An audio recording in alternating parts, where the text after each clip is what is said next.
ज्ञानतिमिरन्धस्य ज्ञानञ्जनशलाकया चक्षुरुन्मीलितं येन तस्मै श्रीगुरवे नमः। श्रीचैतन्यमनोभीष्टं स्थापितं येन भूतले स्वयं रूपः कदा मह्यं ददान्तिं स्वपदान्तिकम्। वन्देऽहं श्रीगुरु श्रीयुतापदकमलं श्रीगुरून् वैष्णवांश्च श्रीरूपं साग्रजातं सगणा रघुनाथान्वितं तं सजीवं साद्वैतं सावधूतं परिजनसहितं कृष्णचैतन्यदेवं श्रीराधा कृष्णपादान् सहगणा ललिता श्रीविशाखान्वितांश्च। हे कृष्णा करुणा सिंधु दीनबंधु जगतपते गोपेश गोपिका कांत राधा कांत नमोस्तुते। तप्त कांचन गौरंगे राधे वृंदावनेश्वरी वृषभानुसुते देवी प्रणमामि हरिप्रिये। वाञ्छाकल्पतरुभ्यश्च कृपा सिन्धुभ्येव च पतितनां पावनेभ्यो वैष्णवेभ्यो नमो नमः। नमो महावदन्याय कृष्णा प्रेम प्रदायते कृष्णाय कृष्ण चैतन्य नामिने गौरत्वसे नमः।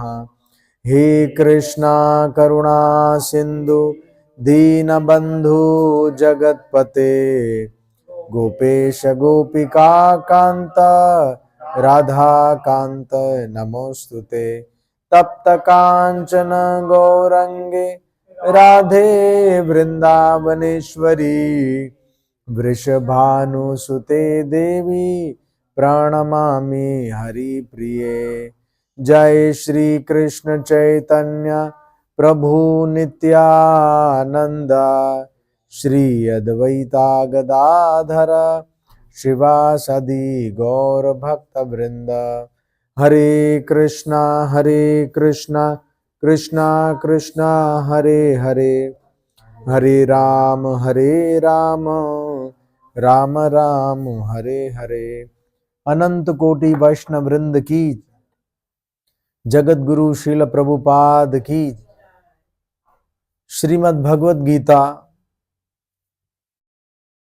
अभी हम पूरी संपूर्ण भगवत गीता का पाठ करेंगे क्योंकि आज बड़ा ही शुभ दिन है। आज के दिन भगवान श्री कृष्ण ने कुरुक्षेत्र के युद्ध स्थल पर दोनों सेनाओं के बीच में इस महान वाक्य को, जो सारे वेदों का निचोड़ है, श्रीमद् भगवत गीता को अपने प्रिय मित्र, अपने प्रिय भक्त अर्जुन को सुनाई थी। तो हम इसका ट्रांसलेशन पढ़ेंगे ताकि हम जो पढ़ लें वो समझ भी सकें। श्लोक नंबर 1। धृतराष्ट्र ने कहा, हे संजय, धर्म भूमि कुरुक्षेत्र में युद्ध की इच्छा से इकट्ठे हुए मेरे तथा पांडु के पुत्रों ने क्या किया। संजय ने कहा,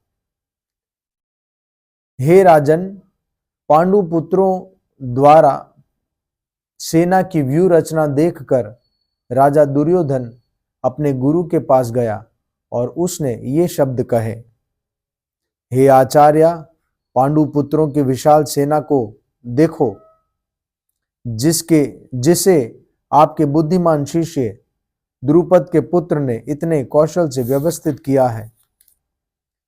इस सेना में भीम तथा अर्जुन के समान युद्ध करने वाले अनेक वीर धनुर्धर है तथा महारथी युयुधान, विराट तथा द्रुपद।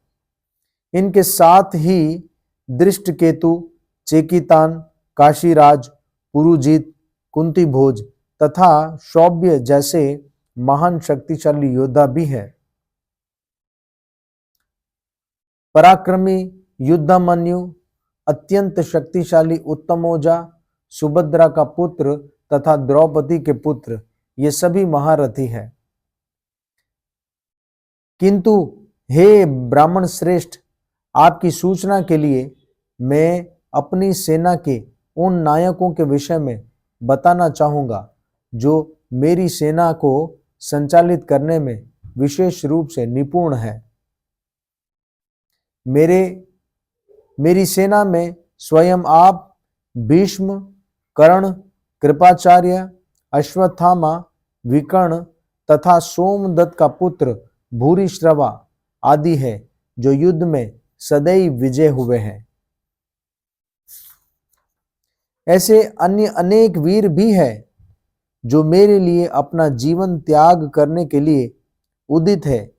वे विविध प्रकार के हथियारों से सुसज्जित हैं और युद्ध विद्या में निपुण हैं। हमारी शक्ति अपरिमेय है और हम सब पितामह द्वारा भली भांति संरक्षित है, जबकि पांडवों की शक्ति भीम द्वारा भली भांति संरक्षित होकर भी सीमित है। अतएव सेना व्यूह में अपने अपने मोर्चों पर खड़े रहकर आप सभी भीष्म पितामह को पूरी सहायता दे। तब कुरुवंश के व्यूवृद्ध परम प्रतापी एवं वृद्ध पितामह ने सिंह गर्जना की सी ध्वनि करने वाले अपने शंख को उच्च स्वर से बजाया, जिसे दुर्योधन को हर्ष हुआ। तत्पश्चात शंख, नगाड़े, बिगुल, तुरही तथा सींग सहसा एक साथ बज उठे। वे समवेत स्वर अत्यंत कोलाहलपूर्ण था। दूसरी ओर से श्वेत घोड़ों द्वारा खींचे जाने वाले विशाल रथ पर आसीन कृष्ण तथा अर्जुन ने अपने अपने दिव्य शंख बजाए। भगवान कृष्ण ने अपना पंचजन्य शंख बजाया, अर्जुन ने देवदत्त शंख बजाया तथा अति भोजी एवं अति मानवीय कार्य करने वाले भीम ने पौंड्र नामक भयंकर शंख बजाया। हे राजन, कुंती पुत्र राजा युधिष्ठिर ने अपना अनंत विजयी नामक शंख बजाया तथा नकुल और सहदेव ने सुघोष एवं मणिपुष्पक शंख बजाए। महान धनुर्धर काशीराज, परम योद्धा शिखंडी, धृष्टद्युम्न, विराट, अजय, सात्यकी, द्रुपद, द्रौपदी के पुत्र तथा सुभद्रा के महाबाहु पुत्र आदि सबों ने अपने अपने शंख बजाए। इन विभिन्न शंखों की ध्वनि कोलाहलपूर्ण बन गई, जो आकाश तथा पृथ्वी को शब्दायमान करती हुई धृतराष्ट्र के पुत्रों के हृदयों को विदीर्ण करने लगी। उस समय हनुमान से अंकित ध्वजा लगे रथ पर आसीन पांडुपुत्र अर्जुन अपना धनुष उठाकर तीर चलाने के लिए उदित हुआ। हे राजन, धृतराष्ट्र के पुत्रों को व्यूह में खड़ा देखकर अर्जुन ने श्री कृष्ण से ये शब्द कहे। अर्जुन ने कहा, हे अच्युत, कृपा करके मेरा रथ दोनों सेनाओं के बीच ले चले, जिससे मैं यहाँ उपस्थित युद्ध की अभिलाषा रखने वालों को और शस्त्रों की इस महान परीक्षा में जिनसे मुझे संघर्ष करना है उन्हें देख सकूं। मुझे उन लोगों को देखने दीजिए जो यहाँ पर धृतराष्ट्र के दुर्बुद्धि पुत्र को प्रसन्न करने की इच्छा से लड़ने के लिए आए हैं। संजय ने कहा, हे भरतवंशी अर्जुन द्वारा इस प्रकार संबोधित किए जाने पर भगवान कृष्ण ने दोनों दलों के बीच में उस उत्तम रथ को लाकर खड़ा कर दिया। भीष्म, द्रोण तथा विश्व भर के अन्य समस्त राजाओं के सामने भगवान ने कहा कि हे पार्थ, यहाँ पर एकत्रित सारे कुरुओं को देखो। अर्जुन ने वहां पर दोनों पक्षों की सेनाओं के मध्य में अपने चाचा, ताऊओं, पितामहों, गुरुओं, मामाओं, भाइयों, पुत्रों, पौत्रों, मित्रों, ससुरों तथा शुभ चिंतकों को भी देखा। जब कुंती पुत्र अर्जुन ने मित्रों तथा संबंधियों की इन विभिन्न श्रेणियों को देखा तो वो करुणा से अभिभूत हो गया और इस प्रकार बोला। अर्जुन ने कहा, हे कृष्ण, इस प्रकार युद्ध की इच्छा रखने वाले अपने मित्रों तथा संबंधियों को अपने समक्ष उपस्थित देखकर मेरे शरीर के अंग कांप रहे हैं और मेरा मुंह सूखा जा रहा है। मेरा सारा शरीर कांप रहा है, मेरे रोंगटे खड़े हो रहे हैं। मेरा गांडीव धनुष मेरे हाथ से सरक रहा है और मेरी त्वचा जल रही है। मैं यहां अब और अधिक खड़ा रहने में असमर्थ हूं। मैं अपने को भूल रहा हूं और मेरा सिर चकरा रहा है। हे कृष्ण, मुझे तो केवल अमंगल के कारण दिख रहे हैं। हे कृष्ण, इस युद्ध में अपने ही स्वजनों का वध करने से ना तो मुझे कोई अच्छाई दिखती है और ना ही मैं उससे किसी प्रकार की विजयी, राज्य या सुख की इच्छा रखता हूं।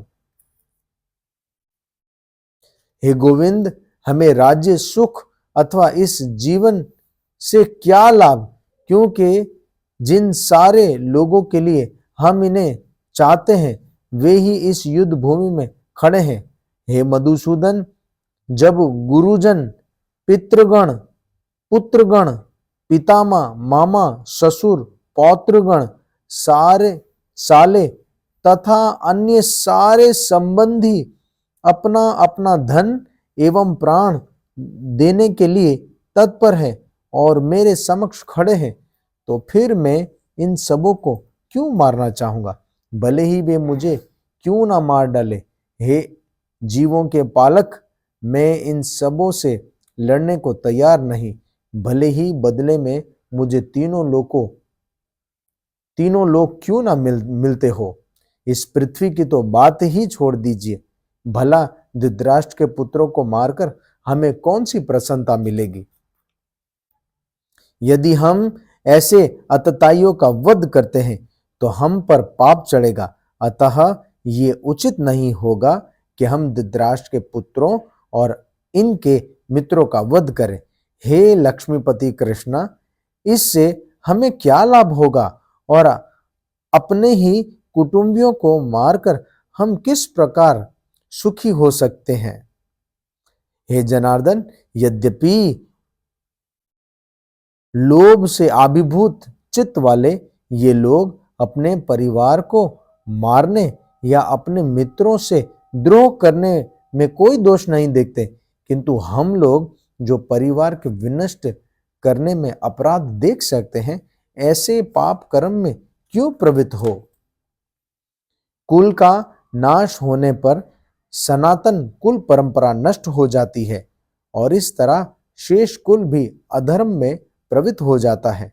हे कृष्णा, जब कुल में अधर्म प्रमुख हो जाता है तो कुल की स्त्रियां दूषित हो जाती है और स्त्रीत्व के पतन से ही वृषणीवंशी अवांछित संतानें उत्पन्न होती है। अवांछित संतानों की वृद्धि से निश्चय ही परिवार के लिए तथा पारिवारिक परंपराओं को विनष्ट करने वालों के लिए नारकीय जीवन उत्पन्न हो जाता है। ऐसे पतित कुलों के पुरखे गिर जाते हैं क्योंकि उन्हें जल तथा पिंड दान देने की क्रिया समाप्त हो जाती है।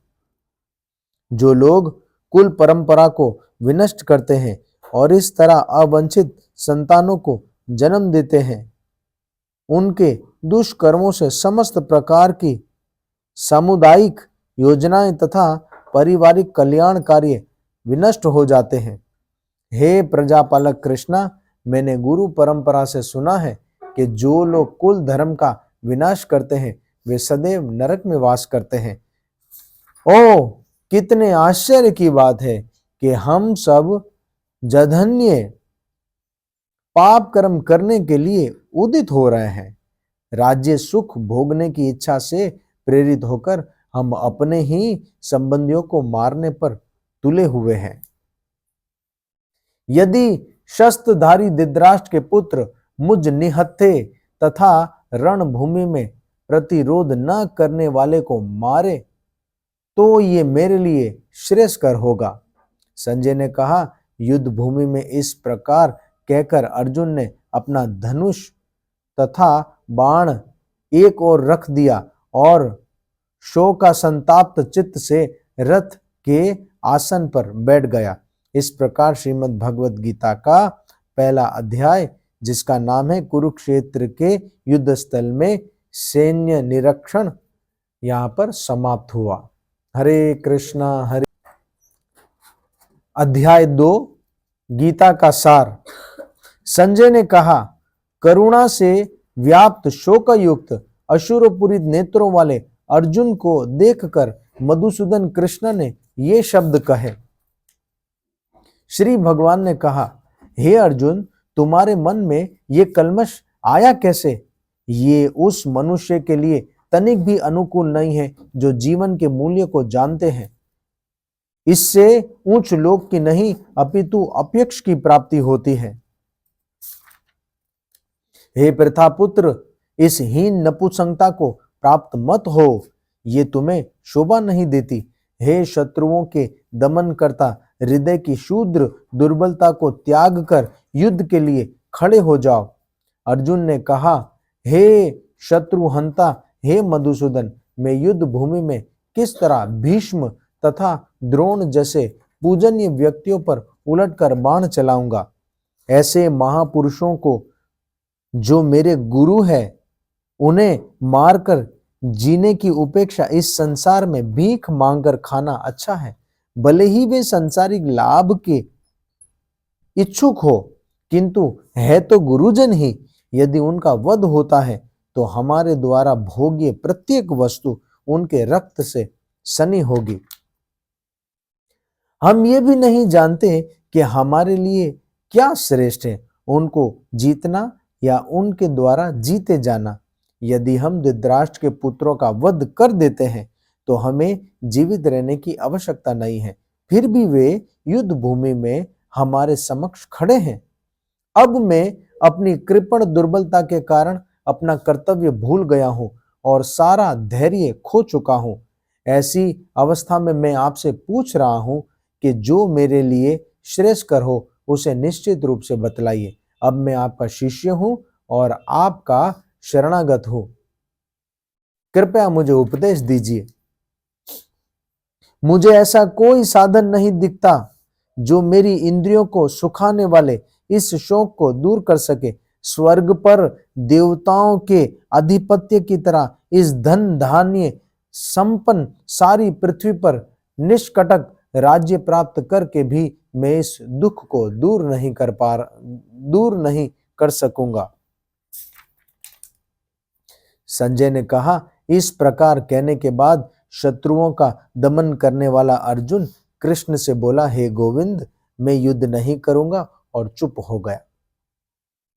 हे भरतवंशी, उस समय दोनों सेनाओं के मध्य शोकमग्न अर्जुन से कृष्ण ने मानो हंसते हुए ये शब्द कहे। श्री भगवान ने कहा, तुम पांडित्यपूर्ण वचन कहते हुए उनके लिए शोक कर रहे हो जो शोक करने के योग्य नहीं है।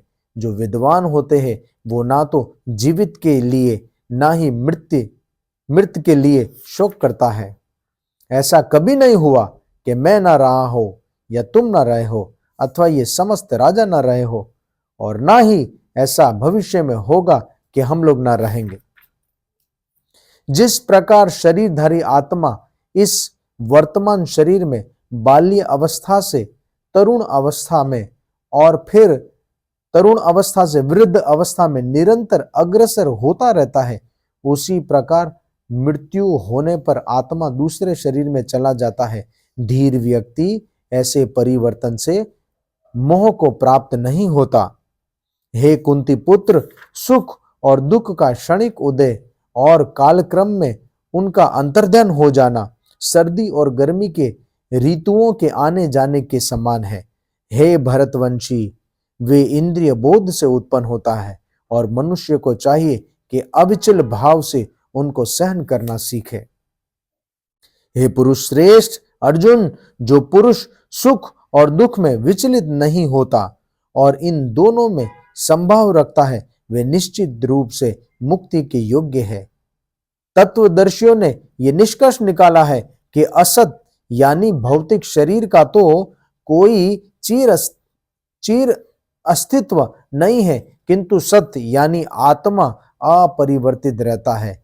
उन्होंने इन दोनों की प्रकृति के अध्ययन द्वारा ये निष्कर्ष निकाला है। जो सारे शरीर में व्याप्त है उसे ही तुम अविनाशी समझो।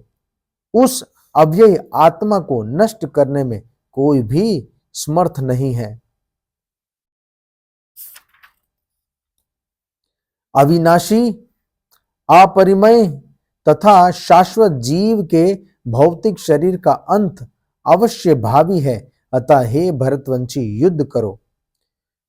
जो इस जीव आत्मा को मारने वाला समझता है तथा जो इसे मरा हुआ समझता है, वे दोनों ही अज्ञानी हैं, क्योंकि आत्मा ना तो मरता है और ना ही मारा जाता है। आत्मा के लिए किसी भी वक्त में ना तो जन्म है और ना मृत्यु। वो ना तो कभी जन्मा है, ना जन्म लेता है और ना जन्म लेगा। वो अजन्मा, नित्य, शाश्वत और पुरातन है। शरीर के मारे जाने पर भी वो नहीं मारा जाता है। हे पार्थ, जो व्यक्ति ये जानता है कि आत्मा अविनाशी, अजन्मा, हमेशा रहने वाला और अवयव है, वो भला किसी को कैसे मार सकता है या मरवा सकता है। जिस प्रकार मनुष्य पुराने वस्त्रों को त्याग कर नए वस्त्र धारण करते हैं, उसी प्रकार आत्मा पुराने तथा व्यर्थ के शरीरों को त्याग कर नवीन भौतिक शरीर धारण करता है। ये आत्मा ना तो कभी किसी शस्त्र द्वारा खंड खंड किया जा सकता है, ना अग्नि द्वारा जलाया जा सकता है, ना जल द्वारा भिगोया जा सकता है, ना वायु द्वारा सुखाया जा सकता है। ये आत्मा अखंडित तथा अघुलनशील है। इसे ना तो जलाया जा सकता है, ना ही सुखाया जा सकता है। ये शाश्वत, सर्वव्यापी, अविकारी, स्थिर तथा सदैव एक सा रहने वाला है। ये आत्मा अव्यक्त, अकल्पनीय तथा अपरिवर्तनीय कहा जाता है। ये जानकर तुम्हें शरीर के लिए शोक नहीं करना चाहिए, किंतु यदि तुम ये सोचते हो कि आत्मा सदा जन्म लेता है और सदा मरता है, तो भी हे महाबाहु अर्जुन, तुम्हारे शोक करने का कोई प्रश्न ही नहीं उठता। जिसने जन्म लिया है उसकी मृत्यु निश्चित है और मृत्यु के पश्चात पुनर्जन्म भी निश्चित है। अतः अपने अपरिहार्य कर्तव्य पालन में तुम्हें शोक नहीं करना चाहिए। सारे जीव प्रारंभ में अव्यक्त रहते हैं, मध्य अवस्था में व्यक्त होते हैं और विनष्ट होने पर पुनः अव्यक्त हो जाते हैं। अतः शोक करने की क्या आवश्यकता है। कोई आत्मा को आश्चर्य से देखता है, कोई इसे आश्चर्य की तरह बताता है तथा कोई इसे आश्चर्य की तरह सुनता है, किंतु कोई इसके विषय में सुनकर भी कुछ नहीं समझ पाते हैं। हे भरतवंशी, शरीर में रहने वाले देही का कभी वध नहीं किया जा सकता। अतः तुम्हें किसी भी जीव के लिए दुख करने की जरूरत नहीं है। क्षत्रिय होने के नाते अपने विशिष्ट धर्म का विचार करते हुए तुम्हें जानना चाहिए कि धर्म के लिए युद्ध करने से बढ़कर तुम्हारे लिए अन्य कोई कार्य नहीं है। अतः तुम्हें संकोच करने की कोई आवश्यकता नहीं है। हे पार्थ, वे क्षत्रिय सुखी है जिन्हें ऐसे युद्ध के अवसर अपने आप प्राप्त होते हैं, जिससे उनके लिए स्वर्गलोक के द्वार खुल जाते हैं। किंतु यदि तुम युद्ध करने के स्वधर्म को संपन्न नहीं करोगे तो तुम्हें निश्चित रूप से अपने कर्तव्य की उपेक्षा करने का पाप लगेगा और तुम योद्धा के रूप में भी अपना यश खो दोगे। लोग सदैव तुम्हारे अपयश का वर्णन करेंगे और सम्मानित व्यक्ति के लिए अपयश तो मृत्यु से भी बढ़कर होता है। जिन जिन महान योद्धाओं ने तुम्हारे नाम और यश को सम्मान दिया है, वे सोचेंगे कि तुमने डर के मारे युद्ध भूमि छोड़ दी है और इस तरह वे तुम्हें तुच्छ मानेंगे। तुम्हारे दुश्मन अनेक प्रकार के कड़वे शब्दों से तुम्हारा वर्णन करेंगे और तुम्हारी सामर्थ्य का मजाक उड़ाएंगे। तुम्हारे लिए इससे दुखदाई और क्या हो सकता है?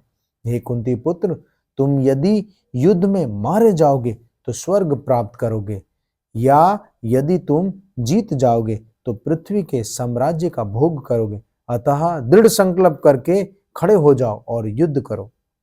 तुम सुख या दुख, हानि या लाभ, विजय या पराजय का विचार किए बिना युद्ध के लिए युद्ध करो। ऐसा करने पर तुम्हें कोई पाप नहीं लगेगा।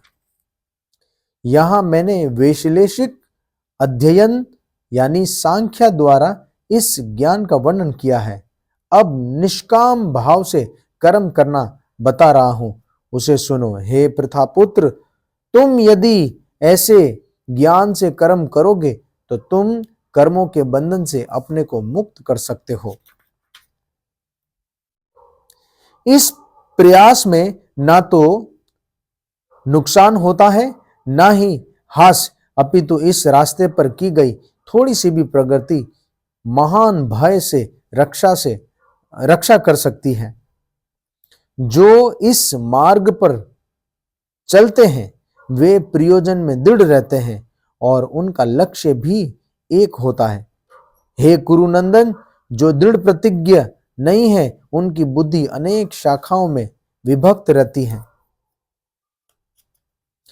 अल्पज्ञानी मनुष्य वेदों के उन अलंकारी शब्दों के प्रति अत्यधिक आसक्त रहते हैं जो स्वर्ग की प्राप्ति, अच्छे जन्म, शक्ति इत्यादि के लिए विविध सकाम कर्म करने की संस्तुति करते हैं। इंद्रिय तृप्ति और ऐश्वर्यमय जीवन की अभिलाषा के कारण वे कहते हैं कि इससे बढ़कर और कुछ नहीं है।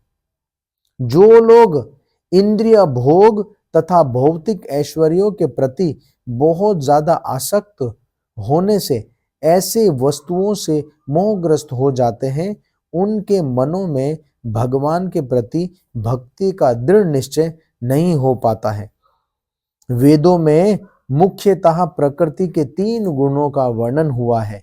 हे अर्जुन, इन तीनों गुणों से ऊपर उठो, समस्त द्वैतों और लाभ तथा सुरक्षा की सारी चिंताओं से मुक्त होकर आत्मा परायण बनो। एक छोटे से कुएं का सारा कार्य एक विशाल जलाशय से तुरंत पूरा हो जाता है। इसी प्रकार वेदों के आंतरिक तात्पर्य जानने वाले को उनके सारे प्रयोजन सिद्ध हो जाते हैं। तुम्हें अपना कर्म करने का अधिकार है, किंतु कर्म के फलों के तुम अधिकारी नहीं हो। तुम ना तो कभी अपने आप को अपने कर्मों के फलों का कारण मानो, ना ही कर्म ना करने में कभी आसक्त हो। हे अर्जुन, जय अथवा पराजय की समस्त आसक्ति त्याग कर समभाव से अपना कर्म करो। ऐसे समस्त योग, ऐसी समता योग कहलाती है। हे धनंजय, भक्ति के द्वारा समस्त गृहीत कर्मों से दूर रहो और उसी भाव से भगवान की शरण ग्रहण करो। जो व्यक्ति अपने सकाम कर्म फलों को भोगना चाहता है वो चोर है। भक्ति में लगा हुआ मनुष्य इस जन्म में ही अच्छे और बुरे कार्यों से अपने को मुक्त कर लेता है। अतः योग के लिए प्रयत्न करो, क्योंकि सारा कार्य कौशल योग ही है। इस तरह भगवत भक्ति में लगे रहकर बड़े बड़े ऋषि मुनि अथवा भक्तगण अपने आप को इस भौतिक संसार में कर्म के फलों से मुक्त कर लेते हैं। इस प्रकार वे जन्म मृत्यु के चक्र से छूट जाते हैं और भगवान के पास जाकर उस अवस्था को प्राप्त करते हैं जो समस्त दुखों से परे है। जब तुम्हारी बुद्धि मोह रूपी सघन वन को पार कर जाएगी तो तुम सुने हुए तथा सुनने योग्य सब के प्रति अन्य मनसक हो जाओगे। जब तुम्हारा मन वेदों की अलंकारिमय भाषा से विचलित न हो और वो आत्मा साक्षात्कार की समाधि में स्थिर हो जाए, तब तुम्हें दिव्य चेतना प्राप्त हो जाएगी।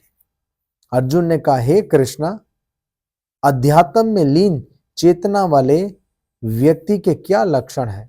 भक्ति करने वाले व्यक्ति के क्या लक्षण है? वो कैसे बोलता है तथा उसकी भाषा क्या है? वो किस तरह बैठता उठता या चलता फिरता है?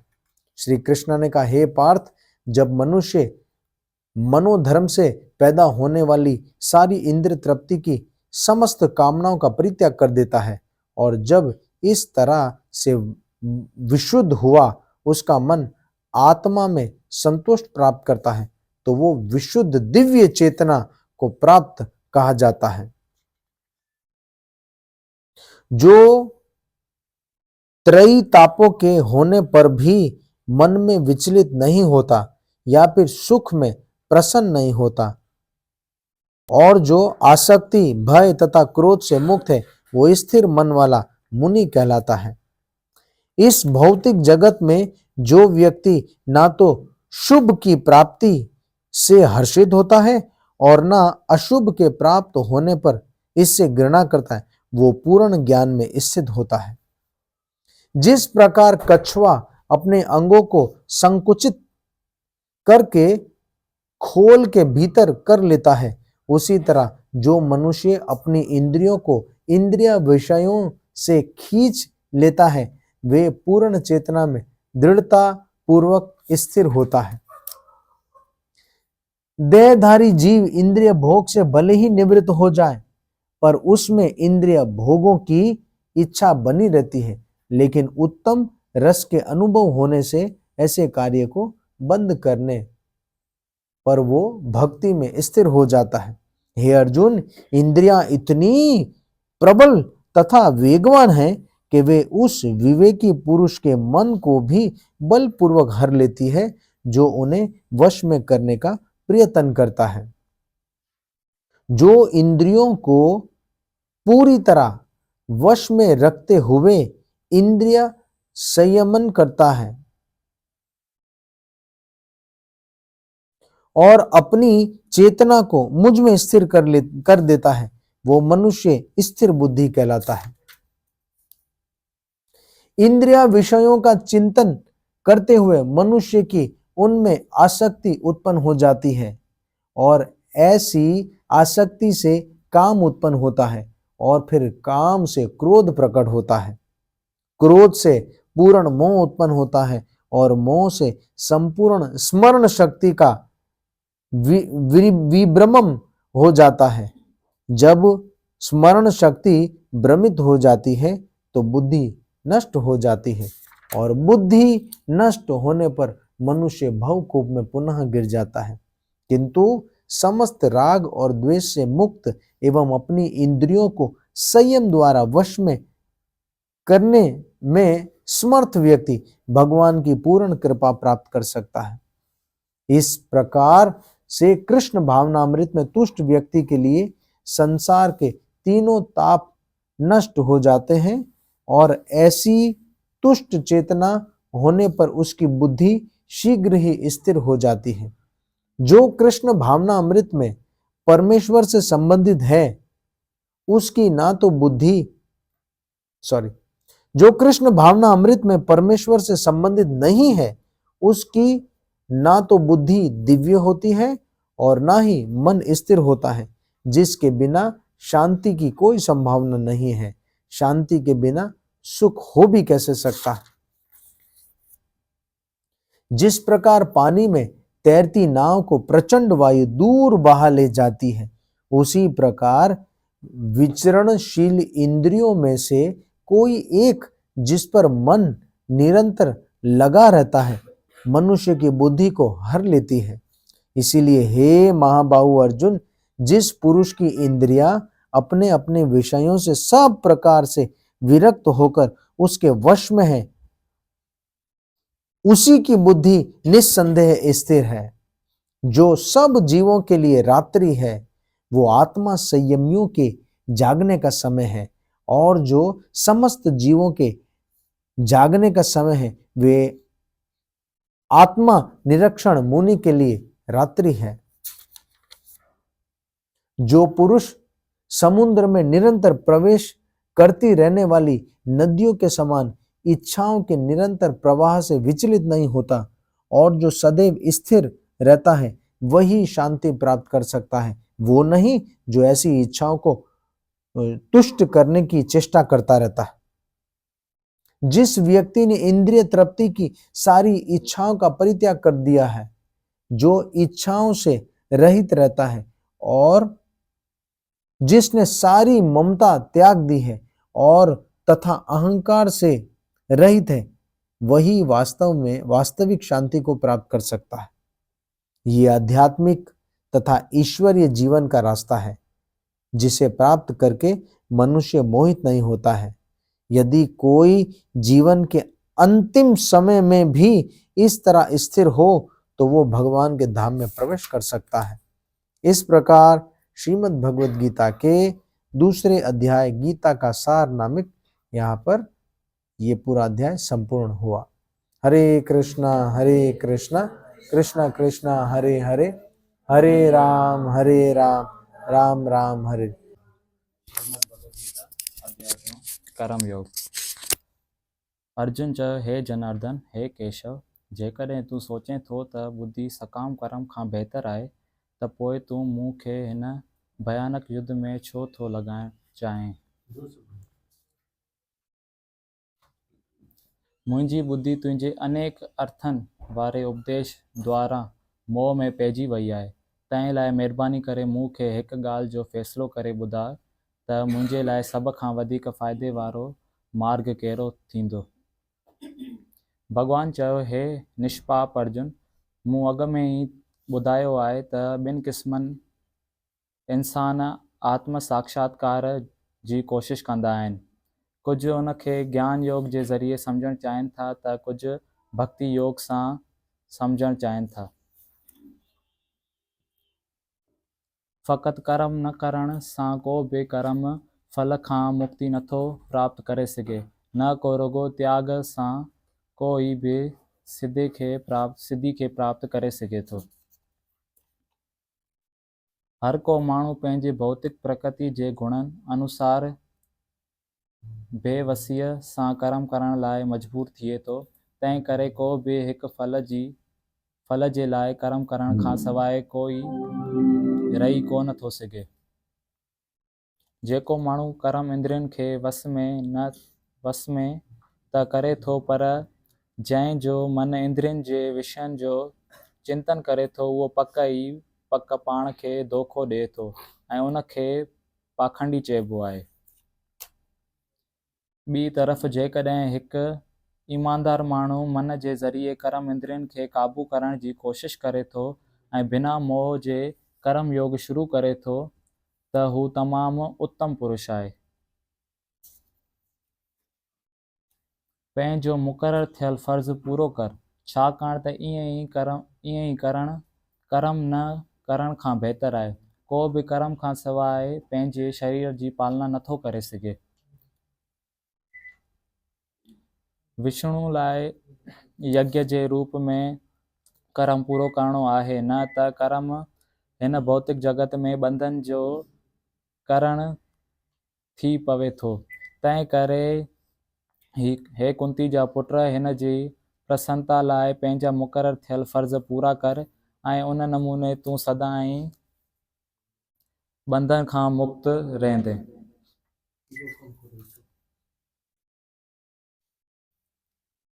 सृष्टि जे शुरूआत में सभिनी इंसाननि जे स्वामी विष्णु जे लाइ यज्ञ सां गॾु इंसाननि ऐं देवताउनि जे वंश जी रचना कई ऐं उन्हनि खे ईअं चई करे आशीर्वाद ॾिनो त तव्हां हिन यज्ञ सां सुखी रहो, छाकाणि त उन जे करण सां तव्हांखे सुख सां रहण, मुक्ति हासिल करण जे लाइ सभु पसंदि वारियूं शयूं हासिल थी सघंदियूं।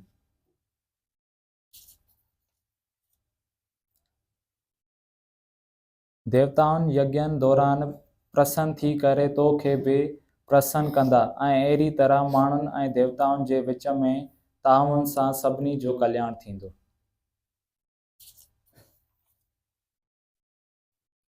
जीवन जे अलॻि अलॻि ज़रूरतनि जा अधिकारी देवताउनि यज्ञ करण दौरान ख़ुशि थी करे तुंहिंजूं सभु ज़रूरतूं पूरियूं कंदा आहिनि, पर जेको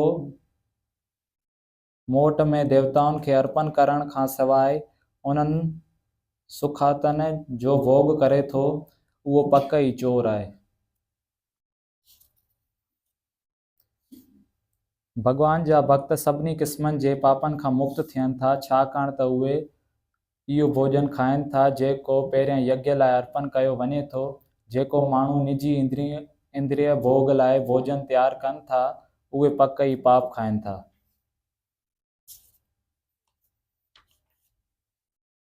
सभु प्राणी अनाज ते गुज़ारो कंदा आहिनि जेके बरसात मां पैदा थियनि था। बरसात यज्ञ करण सां पवे थी ऐं यज्ञ मुक़ररु थियल फ़र्ज़नि सां कया वञनि था।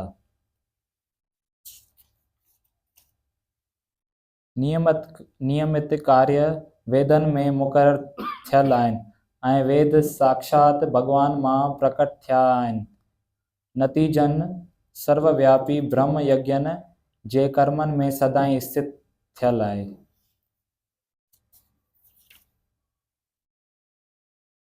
मुंहिंजा प्यारा अर्जुन, जेको माण्हू वेदनि में बयानु कयल यज्ञ चक्र जो पालन न थो करे, उहो यकीनन पाप सां भरियल जीवन गुज़ारे थो। अहिड़ो माण्हू फ़क़ति इंद्रियनि खे संतुष्ट करण लाइ व्यर्थ जी ज़िंदगी जिए थो।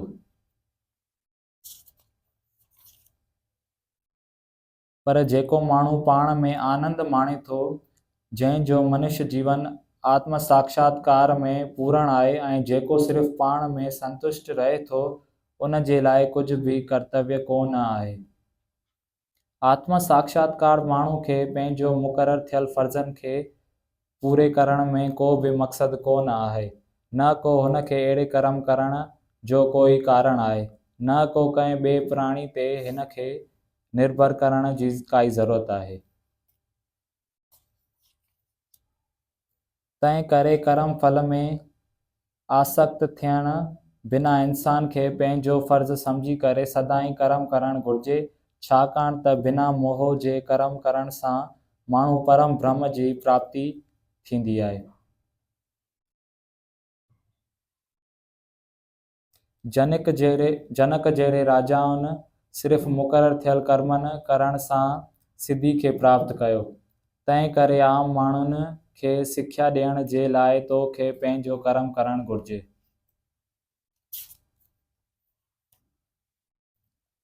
हिकु वॾो अॻुवाण जेको बि कर्म करे थो, आम माण्हू उन जी पैरवी कनि था ऐं हू जेको बि आदर्श कर्मनि द्वारा मिसाल क़ाइमु करे थो, सॼी दुनिया उन्हनि जी पैरवी करे थी। हे प्रथा जा पुट, मुंहिंजे लाइ टिनी लोकनि अंदरि को बि मुक़ररु थियल कर्म कोन आहे। न मूं वटि कंहिं शइ जी कमी आहे, न को मूंखे कंहिं बि शइ खे हासिल करण जी ज़रूरत आहे, पर पोइ बि मां कर्म करण में लॻल रहंदो आहियां।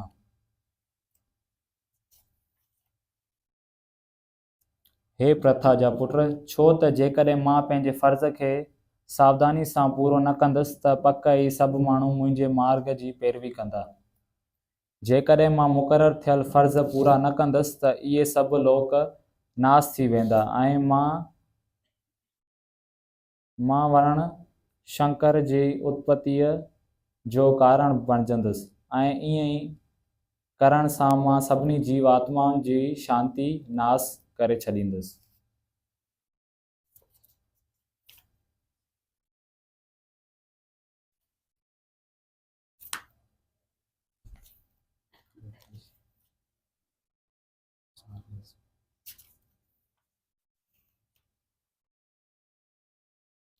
जीअं अज्ञानी फल में मोह रखी कर्म करे थो, अहिड़ी रीति ज्ञानी फल जी इच्छा खां सवाइ सिर्फ़ु माण्हुनि खे सही रस्तो ॾेखारण जे लाइ कर्म करे थो। विद्वान माण्हू खे घुर्जे त इहो सकाम कर्मनि में आसक्त माण्हू खे कर्म करण खां रोके न त जीअं हुन जो मन विचलित न थिए, पर भक्ति भाव सां कर्म कंदे इहो उन्हनि खे सभिनी क़िस्मनि जे कार्यनि में लॻाए। कूड़े अहंकार जे प्रभाव दौरान मुंझारी में पयल आत्मा पाण खे कार्यनि जो कर्ता सम्झे थो, जेके हक़ीक़त में भौतिक प्रकृति जे टिनि गुणनि दौरान कया वञनि था।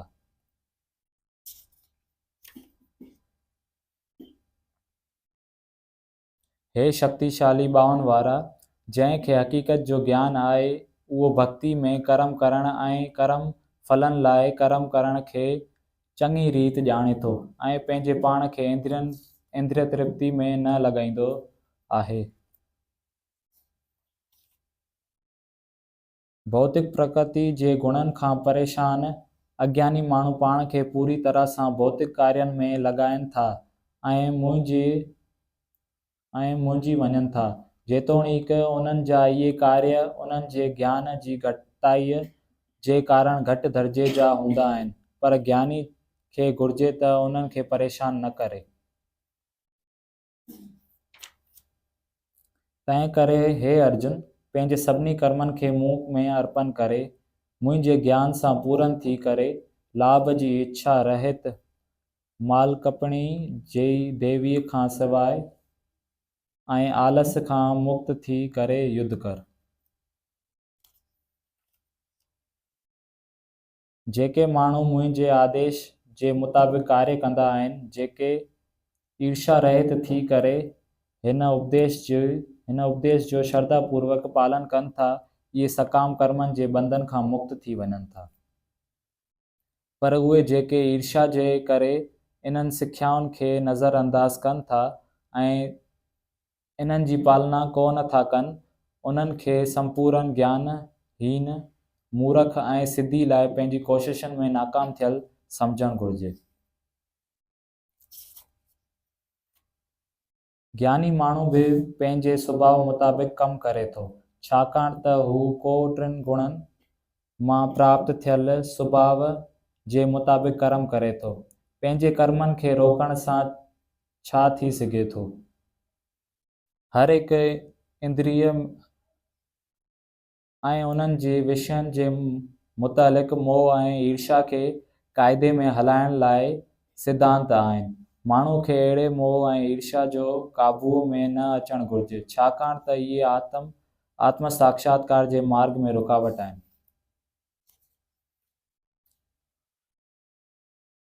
ॿियनि जे लाइ मुक़ररु थियल फ़र्ज़ खे चङी तरह पूरी करण खां इहो घणो बहितर थींदो त माण्हू पंहिंजे लाइ मुक़ररु थियल फ़र्ज़नि खे पूरो करे, चाहे उहे ग़लति नमूने में थी वेंदा हुजनि। पंहिंजे फ़र्ज़ खे पूरो करण में चाहे विनाश थी वञे, पर ॿिए जे फ़र्ज़ में लॻी वञण खां इहो बहितर आहे, छाकाणि त ॿिए जे मार्ग जी पालना करणु ख़ुदि लाइ ख़तरनाक आहे। अर्जुन पुछो, हे वृषणवंश, इहा कहिड़ी शक्ति आहे जंहिं जे करे माण्हू न चाहींदे बि पाप वारा कर्म करे थो? ईअं लॻे थो ॼण त इहे कर्म हुन खां ज़बरदस्ती कराया वेंदा आहिनि। श्री भॻवान चयो, हे अर्जुन, इहो सिर्फ़ु काम आहे जेको भौतिक रजोगुण में रजोगुण जे मेलाप सां उत्पन्न थिए थो ऐं पोइ क्रोध में बदिलजी वञे थो ऐं जेको सॼे जगत खे गिड़काईंदड़ पापी दुश्मन आहे।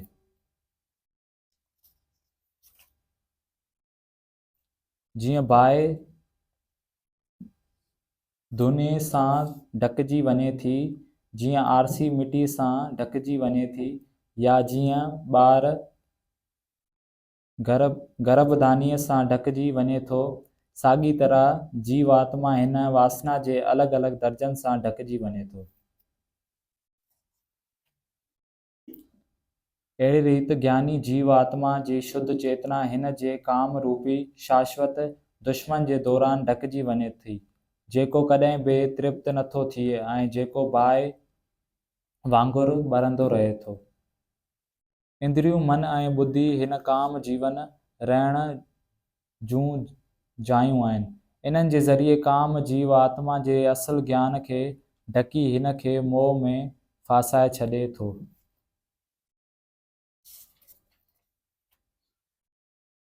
इन्हीअ करे हे भरतवंशन में श्रेष्ठ अर्जुन, सभ खां पहिरियां इंद्रियनि खे वस में करे तूं पाप जे हिन महान काम जो दमन कर ऐं ज्ञान ऐं आत्म साक्षात्कार जे हिन नास कंदड़ जो वध कर। कर्म इंद्रियुनि जड़ पदार्थ खां श्रेष्ठ आहिनि। मन इंद्रियनि खां मथे आहे, बुद्धि मन खां अञा बि मथे आहे ऐं आत्मा बुद्धि खां बि मथे आहे। हे शक्तिशाली ॿाहुनि वारा अर्जुन, अहिड़ी तरह पाण खे भौतिक इंद्रियनि मन ऐं बुद्धि खां परे ॼाणे करे मन खे वीचारवान दिव्य बुद्धि सां स्थिर करे आध्यात्मिक शक्ति जे ज़रिए हिन काम रूपी दुश्मन खे फतह कर। अहिड़ी रीति श्रीमद् भगवद गीता जो 3 अध्याय कर्म योग समाप्त थियो। हरे कृष्णा कृष्णा कृष्णा हरे हरे, हरे राम राम राम। भगवत प्राप्ति अध्याय 8 भगवत प्राप्ति उसूल मालिक आज़म। अर्जुन ने पूछा, हे भगवान, हे परम पुरुष, हे ब्रह्म क्या है, आत्मा क्या है, सकाम कर्म क्या है, ये भौतिक जगत क्या है और देवता क्या है, मेहरबानी करके मुझे सब बताएं। हे माधव, हे मधुसूदन, यज्ञ के मालिक कौन है और वो जिस मुल्क में किस तरह रहते हैं और आपके भक्त मौत के वक्त आपको कैसे जान सकते हैं। परम पुरुष भगवान ने कहा, अविनाशी रूहानी जानदार ब्रह्म कहलाता है और इसकी दायमी फितरत अध्यात्म या खुद अध्यात्म या रूहानी कहलाती है। जानदारों को मादी जिस्मों से मुतालिक इल्म, अमल को कर्म या सकाम कर्म कहते हैं। ये जानदारों में बेहतरीन, हर पल तब्दील करने वाली मादी कुदरत को मादी दुनिया कहते हैं। भगवान का विराट रूप जिसमें सूर्य चंद्र जैसे तमाम देवता शामिल हैं।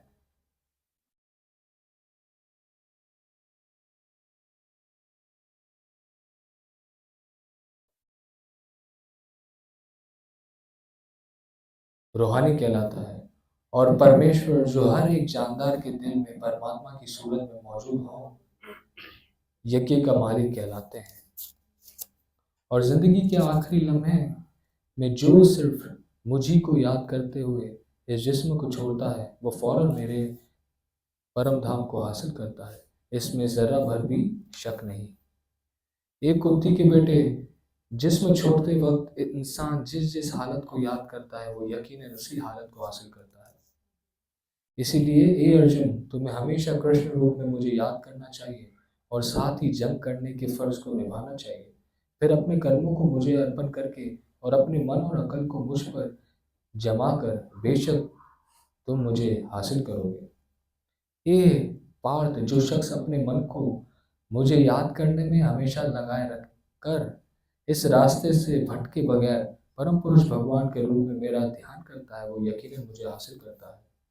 इंसान को चाहिए कि परम पुरुष भगवान का ध्यान सब कुछ जानने वाले सबसे कदीम हाकिम छोटे से भी छोटा, सबको पालने वाले मादी तस्वुर से बालातर, नाकाबिल समझ और अब्दी शख्स के रूप में करे। वो सूरज की तरह चमकदार है और मादी कुदरत से परे रूहानी है। मौत के वक्त जो शख्स अपने प्राण को भुवों के दरमियान जमा लेता है और योगा शक्ति के जरिए गैर हरकत मन से पूरी भक्ति के साथ परमेश्वर की याद में अपने आप को लगाता है, वो यकीनन परम पुरुष भगवान को हासिल करेगा। वेदों को जानने वाले जो ओंकार कारण करते हैं, वेदों को जानने वाले जो ओंकार का रटन करते हैं और जो संन्यास आश्रम के अजीम साधु हैं, ब्रह्म में दाखिल होते हैं। ऐसी सिद्धि की ख्वाहिश करने वाले ब्रह्मचारी का अभ्यास करते हैं। अब मैं तुम्हें इस तरीकेकार को समझाऊंगा जिसके जरिए कोई मुक्ति हासिल कर सकता है। इंद्रियों की तमाम क्रिया से ताल्लुकी को योगा की हालत कहा जाता है। जो शख्स इंद्रियों के सब दरवाजों को बंद करके और मन को दिल पर और सांस को सुर की चोटी पर लगाकर खुद को योगा में कायम करता है,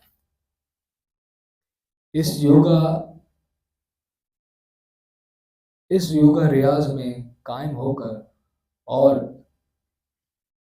अक्षरों के अजीम जोड़ ओंकार के पवित्र शब्द का रटन करते हुए अगर कोई परम पुरुष भगवान को याद करते हुए अपने जिस्म को छोड़ता है, वो यकीनन परम धाम को हासिल करता है। ए प्रथा के बेटे, जो बगैर भटके मुझे याद करता है वो आसानी से मुझे हासिल करता है, क्योंकि वो लगातार मेरी भक्ति में लगा रहता है। मुझे हासिल करके महापुरुष जो भक्ति योगी हैं कभी भी धोखे से भरी इस फानी दुनिया में वापस नहीं आते हैं, क्योंकि उन्होंने परम सिद्धि को हासिल कर लिया है। इस दुनिया में ऊंचे लोगों से लेकर निचले लोगों तक सब दुखों के घर हैं, जहां पैदाइश और मौत का चक्कर लगा रहता है। लेकिन एक कुंती के बेटे जो मेरे परम धाम को पा लेता है वो फिर कभी जन्म नहीं लेता। इंसानी एदादो शुमार के मुतालिक 1000 युग मिलकर ब्रह्मा का एक दिन बनता है और इतनी ही मिद्दत इसकी रात है।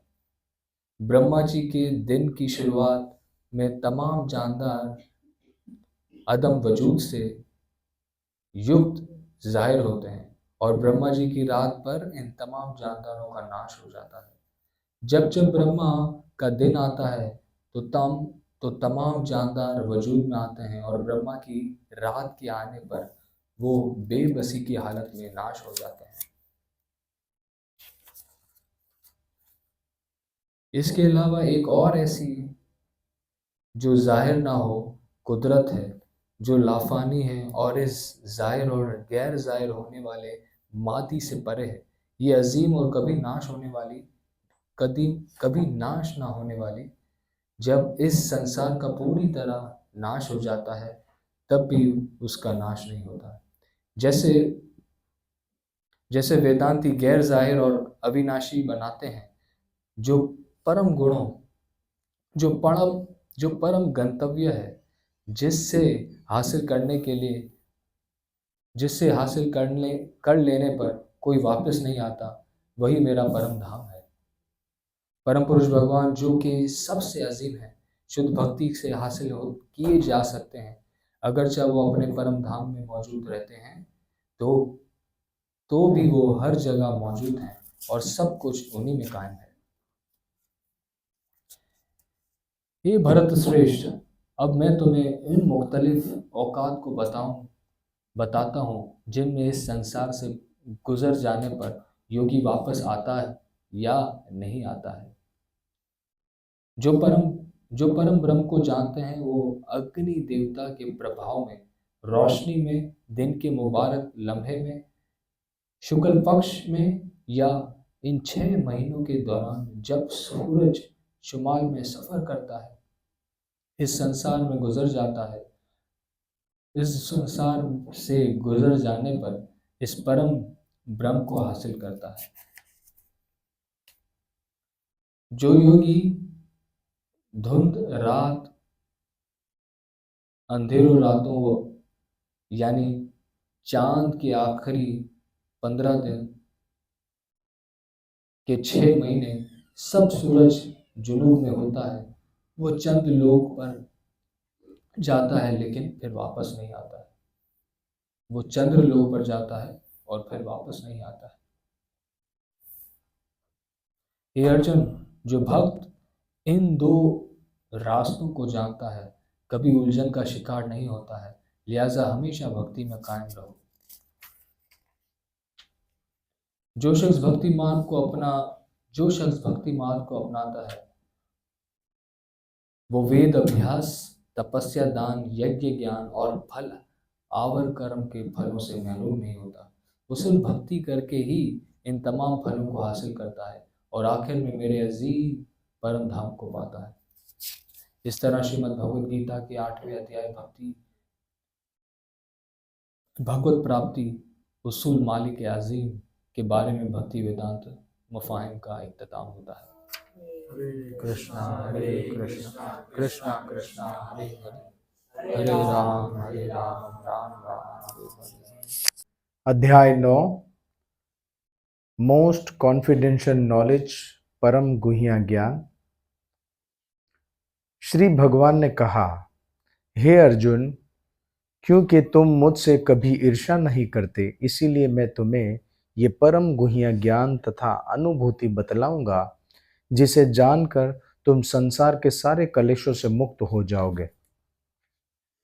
ये ज्ञान सब विद्याओं का राजा है, जो समस्त रहस्यों में सर्वाधिक गोपनीय है।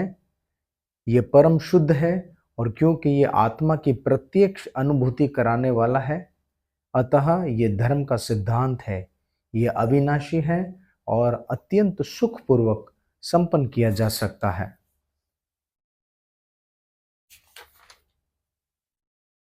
हे परंतपा, जो लोग भक्ति में श्रद्धा नहीं रखते वे मुझे प्राप्त नहीं कर पाते हैं।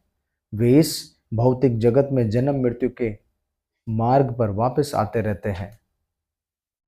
ये संपूर्ण जगत मेरे अव्यक्त रूप द्वारा व्याप्त है। समस्त जीव मुझ में है, किंतु मैं उनमें नहीं हूं।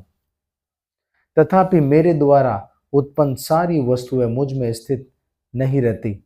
जरा मेरे योग ऐश्वर्यों को देखो। यद्यपि मैं समस्त जीवों का पालन करता हूं और सर्वत्र व्याप्त हूं, लेकिन मैं इस विराट अभिव्यक्ति का अंश नहीं हूं, क्योंकि मैं सृष्टि का कारण स्वरूप हूं। जिस प्रकार सर्वत्र प्रवाहमान प्रबल वायु सदैव आकाश में स्थित रहती है, उसी प्रकार मैं समस्त उत्पन्न प्राणियों इसी प्रकार समस्त उत्पन्न प्राणियों को मुझ में स्थित जानो। हे कुंती पुत्र, कल्प का अंत होने पर सारे प्राणी मेरे प्रकृति में प्रवेश करते हैं, और अन्य कल्प के आरंभ होने पर मैं उन्हें अपनी शक्ति से पुनः उत्पन्न करता हूँ। संपूर्ण विराट जगत मेरे अधीन है। ये मेरी इच्छा से बारंबार स्वतः प्रकट होता रहता है और मेरी ही इच्छा से अंत में विनष्ट हो जाता है। हे धनंजय, ये सारे कर्म मुझे नहीं बांध पाते हैं। मैं उदासीन की भांति इन सारे भौतिक कर्मों से सदैव विरक्त रहता हूँ। हे कुंती पुत्र, ये भौतिक प्रकृति मेरी शक्तियों में से एक है और मेरे अध्यक्षता में कार्य करती है, जिससे सारे चर और अचर प्राणी उत्पन्न होते हैं। इसके शासन में ये जगत बारंबार सृजित और विनष्ट होता रहता है। जब मैं मनुष्य रूप में अवतरित होता हूँ तो मूर्ख मेरा उपहास करते हैं। वे मुझ परमेश्वर के दिव्य स्वभाव को नहीं जान पाते। जो लोग इस प्रकार मोहग्रस्त होते हैं वे असुरी तथा नास्तिक विचारों के प्रति आकृष्ट रहते हैं। इस मोहग्रस्त अवस्था में उनकी मुक्ति आशा, उनके सकाम कर्म तथा ज्ञान का अनुशीलन सभी निष्फल हो जाता है। हे पार्थ, मोह मुक्त महात्मा जन देवी प्रकृति के संरक्षण में रहते हैं। वे पूरी तरह भक्ति में निमग्न रहते हैं क्योंकि वे मुझे आदि तथा अविनाशी भगवान के रूप में जानते हैं। ये महात्मा मेरी महिमा का नित्य कीर्तन करते हुए, दृढ़ संकल्प के साथ प्रयास करते हुए, मुझे नमस्कार करते हुए भक्ति भाव से निरंतर मेरी पूजा करते हैं। अन्य लोग जो ज्ञान के अनुशीलन द्वारा यज्ञ में लगे रहते हैं, वे भगवान की पूजा उनके अद्वैय रूप में, विविध रूपों में तथा विश्व रूप में करते हैं, किंतु मैं ही कर्म कांड, मैं ही यज्ञ, पितरों को दिया जाने वाला तर्पण, औषधि, दिव्य ध्वनि, मंत्र, घी, अग्नि तथा आहुति हूं।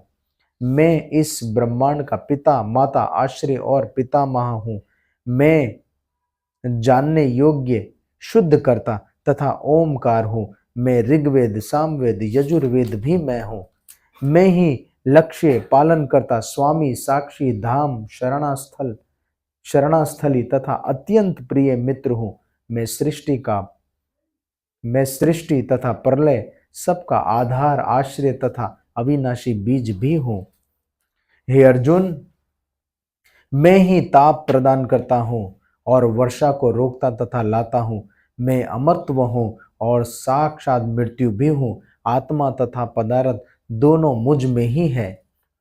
जो वेदों का अध्ययन करते हैं तथा सोम रस का पान करते हैं, वे स्वर्ग प्राप्ति की गवेषणा करते हुए अप्रत्यक्ष रूप से मेरी पूजा करते हैं। वे पाप कर्मों से शुद्ध होकर इंद्र के पवित्र स्वर्गिक धाम में जन्म लेते हैं, जहां वे देवताओं के जैसा आनंद भोगते हैं। इस प्रकार जब वे विस्तृत स्वर्गिक इंद्रिय सुख को भोग लेते हैं और उनके पुण्य कर्मों के फल क्षीण हो जाते, खत्म हो जाते हैं, तो वे इस मृत्यु लोक में दोबारा लौट आते हैं। इस प्रकार जो तीनों वेदों के सिद्धांतों में दृढ़ रहकर इंद्रिय सुख की गवेषणा करते हैं, उन्हें जन्म मृत्यु का चक्कर ही मिल पाता है। किंतु जो लोग अनन्य भाव से मेरे दिव्य स्वरूप का ध्यान करते हुए निरंतर मेरी पूजा करते हैं, उनकी जो जरूरतें होती है उन्हें मैं पूरा करता हूं और जो कुछ उनके पास होता है उसकी रक्षा करता हूं।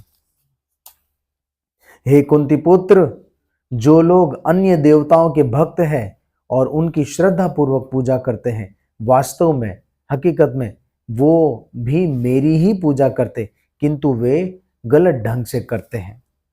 मैं ही समस्त यज्ञों का एकमात्र भोक्ता तथा स्वामी हूं। इसीलिए जो लोग मेरे वास्तविक दिव्य स्वभाव को नहीं पहचान पाते, वे नीचे गिर जाते हैं। जो देवताओं की पूजा करते हैं वो देवलोक के बीच में जन्म लेते हैं। जो पितरों की पूजा करते हैं वो पितरों के पास जाते हैं। जो भूतों की पूजा करते हैं वो भूतों के पास जाते हैं। जो मेरी पूजा करते हैं वो मेरे परम धाम में निवास करते हैं। यदि कोई प्रेम और भक्ति के साथ मुझे पत्ता, फूल, फल या जल प्रदान करता है तो मैं उसे स्वीकार करता हूं। हे कुंती पुत्र, तुम जो कुछ करते हो, जो कुछ खाते हो, जो कुछ अर्पित करते हो या जो भी दान देते हो और जो भी तपस्या करते हो, उसे मुझे अर्पित करते हुए करो। इस तरह तुम कर्म के बंधन तथा इसके शुभ अशुभ फलों से मुक्त हो सकोगे। इस संन्यास योग में अपने चित्त को स्थिर करके तुम मुक्त होकर मेरे पास आ सकोगे। मैं ना तो किसी से द्वेष करता हूं, ना ही किसी के साथ पक्षपात करता हूं। मैं सबों के लिए संभव हूं, किंतु जो भी भक्ति पूर्वक मेरी सेवा करता है वे मेरा मित्र है, मुझ में स्थित रहता है और मैं भी उसका मित्र हूं। यदि कोई जधन्य से जधन्य कर्म करता है, किंतु यदि वो भक्ति में रत रहता है तो उसे साधु मानना चाहिए, क्योंकि वो अपने संकल्प में अडिग रहता है। वो तुरंत धर्मात्मा बन जाता है और हमेशा रहने वाली शांति को प्राप्त करता है। हे कुंती पुत्र, निडर होकर ये घोषणा कर दो कि मेरे भक्त का कभी नाश नहीं होता। हे पार्थ, जो लोग मेरी शरण ग्रहण करते हैं वो भले ही निमन जन्मा स्त्री वेश्य तथा शूद्र क्यों ना हो, वो परम धाम को प्राप्त करते हैं। फिर धर्मात्मा और ब्राह्मण भक्तों तथा राज ऋषियों के लिए तो कहना ही क्या। इसीलिए इस क्षणिक दुखमय संसार में आ जाने पर मेरी प्रेमा भक्ति में अपने आप को लगाओ, अपने मन को मेरे नित्य चिंतन में लगाओ, मेरे भक्त बनो, मुझे नमस्कार करो और मेरी ही पूजा करो। इस प्रकार मुझ में पूरी तरह तलीन होने पर तुम निश्चित रूप से मुझे प्राप्त करोगे। इस प्रकार श्रीमद् भगवद गीता के 90वें अध्याय परम गुह्य ज्ञान नामक भक्ति वेदांत तात्पर्य पूर्ण हुआ।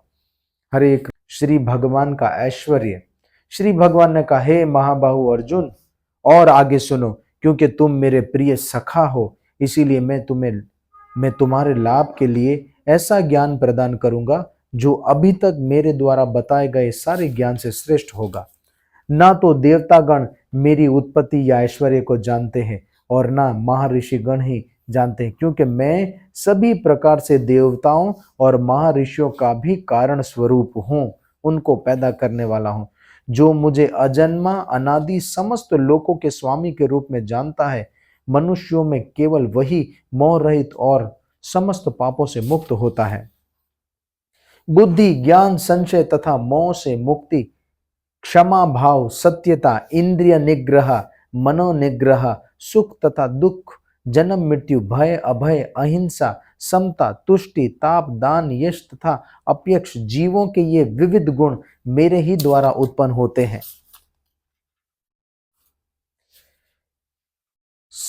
सप्त ऋषिगण तथा उनसे भी पूर्व 4 अन्य महर्षि एवं सारे मनु सब मेरे मन से उत्पन्न हुए हैं, और विभिन्न लोकों में निवास करने वाले सारे जीव उनसे अवतरित होते हैं। जो मेरे इस ऐश्वर्य तथा योग से पूरी तरह आश्वस्त है, वो मेरी अनन्य भक्ति में तत्पर होता है, इसमें तनिक भी संदेह नहीं है। मैं समस्त आध्यात्मिक तथा भौतिक जगतों का कारण हूं। प्रत्येक वस्तु मुझ ही से पैदा हुई है। जो बुद्धिमान ये अच्छी तरह जानते हैं, वे मेरी प्रेमा भक्ति में लगते हैं और हृदय से पूरी तरह मेरी पूजा में तत्पर रहते हैं। मेरे शुद्ध भक्तों के विचार मुझ में वास करते हैं।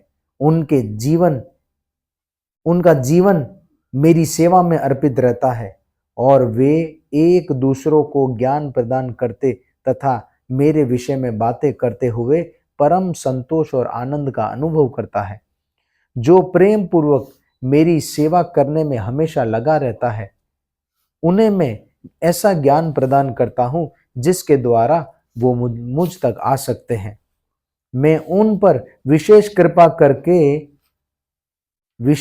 कृपा करने के लिए उनके हृदयों में वास करते हुए ज्ञान के प्रकाशमान दीपक के द्वारा अज्ञान से पैदा होने वाला अंधकार को दूर कर देता हूं। अर्जुन ने कहा, आप परम भगवान, परम धाम, परम पवित्र, परम सत्य है। आप नित्य, दिव्य, आदि पुरुष, अजन्मा तथा महानतम है।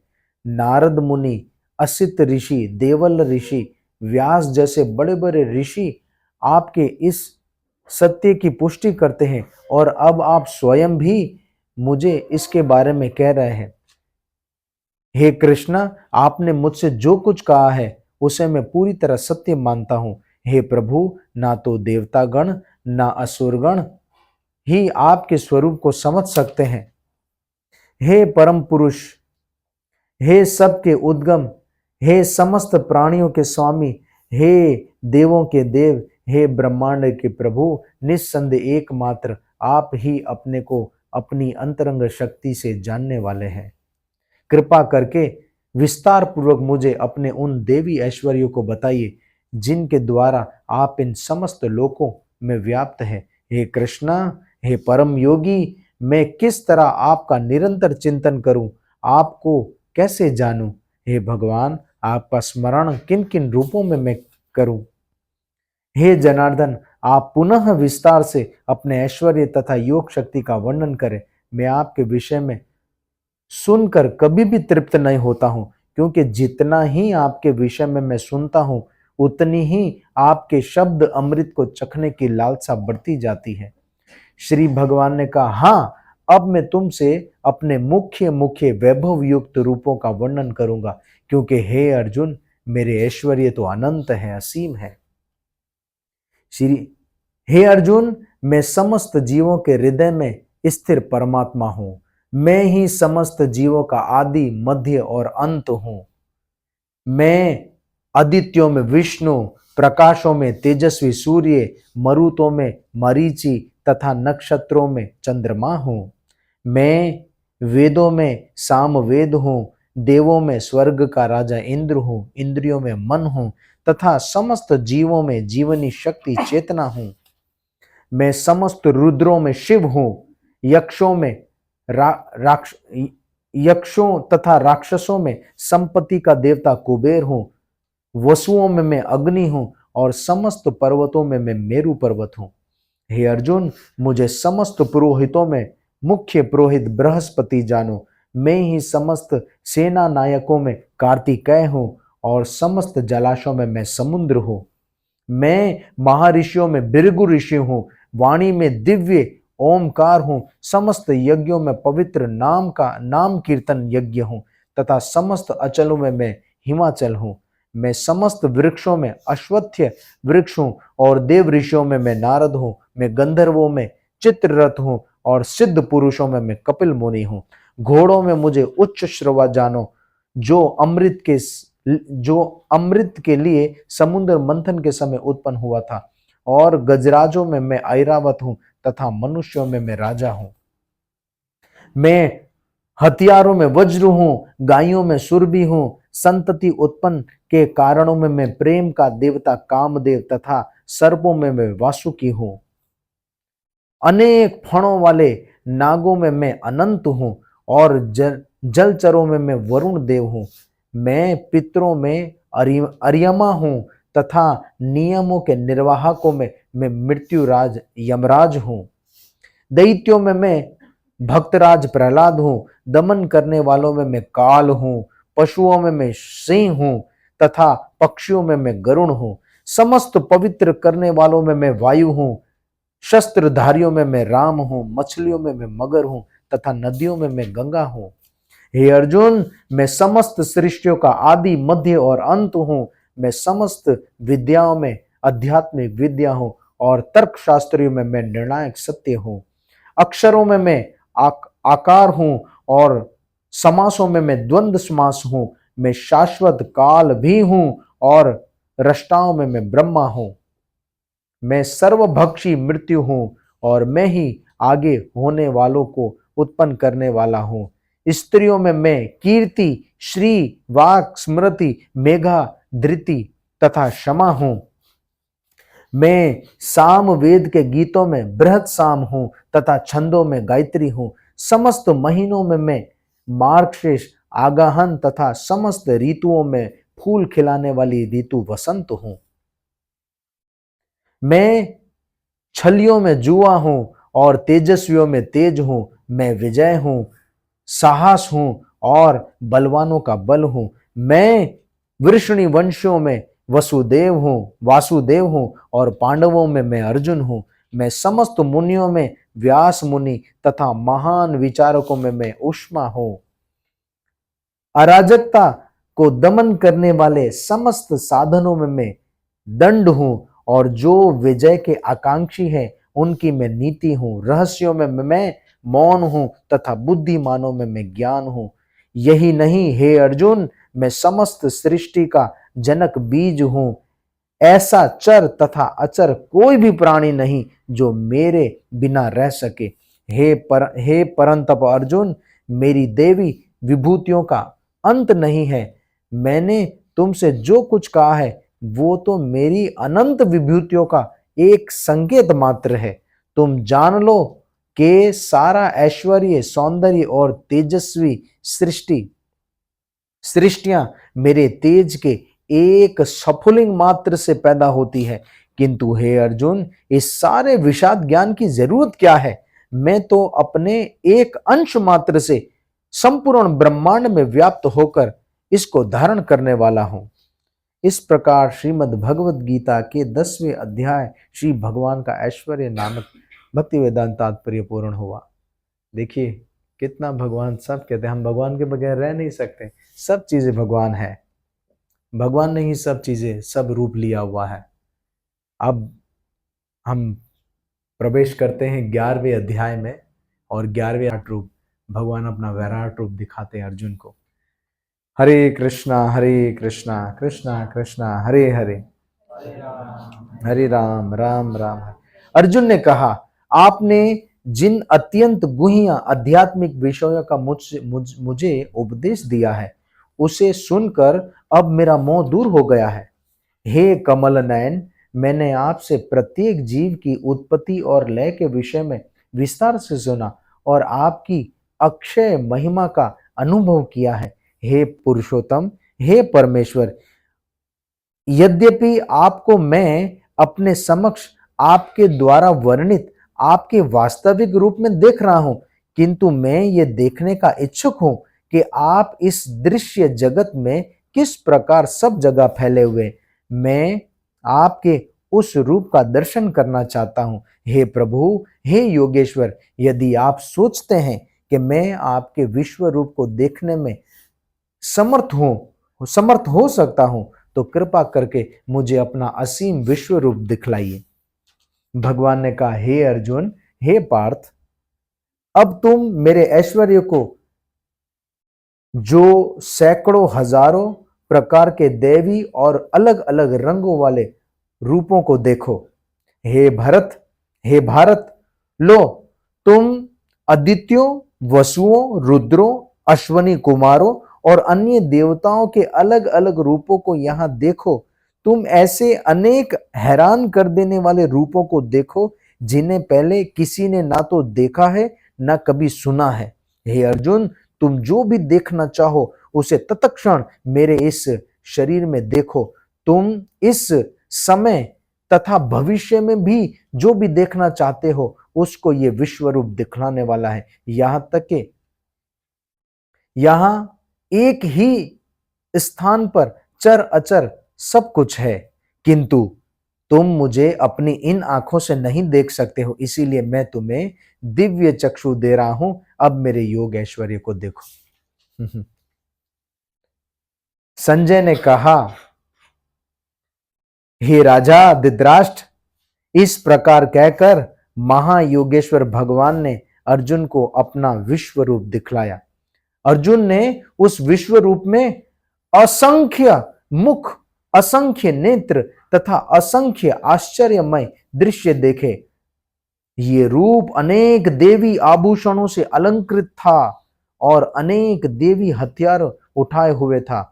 ये देवी मालाएं तथा वस्त्र धारण किए था और उस पर अनेक दिव्य सुगंधियां लगी थी। सब कुछ आश्चर्यमय, तेजमय, असीम तथा सर्वत्र व्याप्त था। यदि आकाश में हजारों सूर्य इकट्ठा उदय हो जाए तो उनका प्रकाश शायद परम पुरुष के इस विश्व रूप के तेज के समता कर सके। उस समय अर्जुन भगवान के विश्व रूप में एक ही स्थान पर स्थित हजारों भागों में विभक्त ब्रह्मांड के अनंत अंशों को देख सका। तब मोहग्रस्त एवं आश्चर्यचकित रोमांचित हुआ अर्जुन ने प्रणाम करने के लिए मस्तक झुकाया और वो हाथ जोड़कर भगवान से प्रार्थना करने लगा। अर्जुन ने कहा, हे भगवान कृष्णा, मैं आपके शरीर में सारे देवताओं और अन्य अलग अलग जीवों को एकत्रित देख रहा हूं। मैं कमल पर बैठे हुए ब्रह्मा जी को, शिव जी को और समस्त ऋषियों एवं दिव्य सर्पों को देख रहा हूं। हे विश्वेश्वर, हे विश्वरूप, मैं आपके शरीर में अनेक अनेक हाथ, पेट, मुंह तथा आंखें देख रहा हूं जो सर्वत्र फैले हैं और जिनका अंत नहीं है। आप में न अंत दिखता है, न मध्य दिखता है, न आदि दिखता है। आपके रूप को उसके चकाचौंध तेज के कारण देख पाना कठिन है, क्योंकि वो प्रज्वलित अग्नि की भांति या फिर सूर्य के अपार प्रकाश की भांति चारों ओर फैला हुआ है, तो भी मैं इस तेजोमय रूप को सब जगह देख पा रहा हूं, जो अनेक मुकुटों, गदाओं और चक्रों से विभूषित है। आप परम आद्य गए वस्तु है, आप इस ब्रह्मांड के परम आधार है, आप अव्यय तथा पुराण पुरुष है, आप सनातन धर्म के पालक भगवान है। यही मेरा मत है। आप आदि मध्य अंत से रहित है, आपका यश अनंत है, आपकी असंख्य भुजाएं हैं और सूर्य और चंद्र आपकी आंखें हैं। मैं आपके मुख से प्रज्वलित भड़कती हुई दधकती हुई अग्नि निकलते और आपके तेज से इस संपूर्ण ब्रह्मांड को जलते हुए देख रहा हूं। हालांकि आप एक हैं, किंतु आप आकाश तथा सारे लोकों एवं अनेक बीज के समस्त अवकाश में व्याप्त है। हे महापुरुष, आपके इस अद्भुत और भयानक रूप को देखकर मेरा सिर ऐसे रूप को देखकर सारे लोग भयभीत हैं। देवों का सारा समूह आपकी शरण ले रहा है और आप में प्रवेश कर रहा है। उनमें से कुछ अत्यंत भयभीत होकर हाथ जोड़कर आपकी प्रार्थना कर रहे हैं। महर्षियों तथा सिद्धों के समूह कल्याण हो कहकर वैदिक स्तोत्र का पाठ करते हुए आपकी स्तुति कर रहे हैं। शिव के अलग अलग रूप आदित्य गण, वसु, साध्य, विश्वदेव, दोनों अश्वनी कुमार, मरुदगण, पितृगण, गंधर्वगण, यक्ष, असुर तथा सिद्ध देव सभी आपको आश्चर्यपूर्वक देख रहे हैं। हे महाबहु, आपके इस अनेक मुख, नेत्र, बाहों, जांघों, पांव, पेट तथा भयानक दांतों वाले विराट रूप को देखकर देवतागण सहित सभी लोग अत्यंत विचलित हैं और उन्हीं की तरह भगवान मैं भी विचलित हूं। हे सर्वव्यापी विष्णु, अलग अलग ज्योतिर्मय रंगों से युक्त आपको आकाश का स्पर्श करते, मुख फैलाते और बड़ी बड़ी चमकीली आंखें निकालते देखकर भय से मेरा मन विचलित है। मैं ना तो धैर्य धारण कर पा रहा हूं, ना मानसिक संतुलन बनाए पा रहा हूं। हे देवेश, हे जगन निवास, आप मुझ पर प्रसन्न हो। मैं इस प्रकार से आपके प्रलय अग्नि स्वरूप मुख को तथा विकराल दांतों को देखकर अपना संतुलन नहीं रख पा रहा हूं। मैं सब ओर से मोहग्रस्त हो गया हूं। धृतराष्ट्र के सारे पुत्र अपने समस्त सहायक राजाओं सहित भीष्म, द्रोण, कर्ण एवं हमारे प्रमुख योद्धा भी आपके विकराल मुख में प्रवेश कर रहे हैं। उनमें से कुछ के शिरों को तो मैं आपके दांतों के बीच में चूर्ण हुआ देख रहा हूं।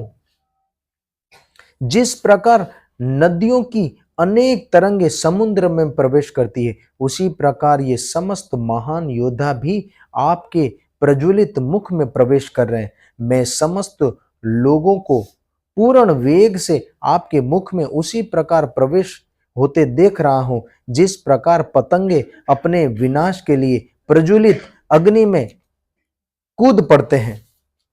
हे विष्णु, मैं देखता हूं कि आप अपने प्रज्वलित मुख से सभी दिशाओं के लोगों को निगले जा रहे हैं। आप सारे ब्रह्मांड को अपने तेज से आपूरित करके अपनी विकराल जुलसती किरणों सहित प्रकट हो रहे हैं। हे देवेश, कृपा करके मुझे बतलाइए कि इतने उग्र रूप में आप कौन हैं। मैं आपको नमस्कार करता हूँ, कृपा करके मुझ पर प्रसन्न हो। आप आदि भगवान हैं। मैं आपको जानना चाहता हूँ, क्योंकि मैं नहीं जान पा रहा हूँ कि आपका प्रयोजन क्या है। भगवान ने कहा, हे अर्जुन, समस्त जगतों को नष्ट करने वाला मैं काल हूँ और मैं यहाँ समस्त लोगों का विनाश करने के लिए आया हूँ। तुम्हारे यानी पांडवों के सिवा दोनों पक्षों के सारे योद्धा मारे जाएंगे। इसीलिए उठो, लड़ने के लिए तैयार हो जाओ और यश अर्जित करो। अपने शत्रुओं को जीतकर संपन्न राज्य का भोग करो। ये सब मेरे द्वारा पहले ही मारे जा चुके हैं। और हे हे सेव्य साची, तुम तो युद्ध में केवल निमित्त मात्र हो। द्रोण, भीष्म, जयद्रथ, कर्ण और अन्य महान योद्धा पहले ही मेरे द्वारा मारे जा चुके, इसीलिए तुम उनका वध करो और तनिक भी विचलित न हो। तुम केवल युद्ध करो, युद्ध में तुम अपने शत्रुओं को परास्त करोगे। संजय ने धृतराष्ट्र से कहा, हे राजन, भगवान के मुख से इन वचनों को सुनकर कांपते हुए अर्जुन ने हाथ जोड़कर उन्हें बारंबार नमस्कार किया। फिर उनसे भयभीत होकर अवरुद्ध स्वर में कृष्ण से इस प्रकार बोले। अर्जुन ने कहा, हे ऋषिकेश, आपके नाम के श्रवण से संसार हर्षित होता है और सभी लोग आपके प्रति अनुरक्त होते हैं। हालांकि सिद्ध पुरुष आपको नमस्कार करते हैं, किंतु असुर गण भयभीत है और इधर उधर भाग रहे हैं। ये ठीक ही हुआ है। हे महात्मा, आप ब्रह्मा से भी बढ़कर हैं, आप आदि दृष्टा है, तो फिर वे आपको नमस्कार क्यों न करें। हे अनंत, हे देवेश, हे जगन निवास, आप परम स्तोत्र, अक्षर, कारणों के कारण तथा भौतिक जगत से परे, आप आदि देव, सनातन पुरुष तथा इस दृश्य जगत के परम आश्रय हैं। आप सब कुछ जानने वाले हैं, आप और आप ही वो सब कुछ है जो जानने लायक है। आप भौतिक गुणों से परे परम आश्रय, हे अनंत रूप, ये संपूर्ण दृश्य जगत आपसे उत्पन्न हुआ है।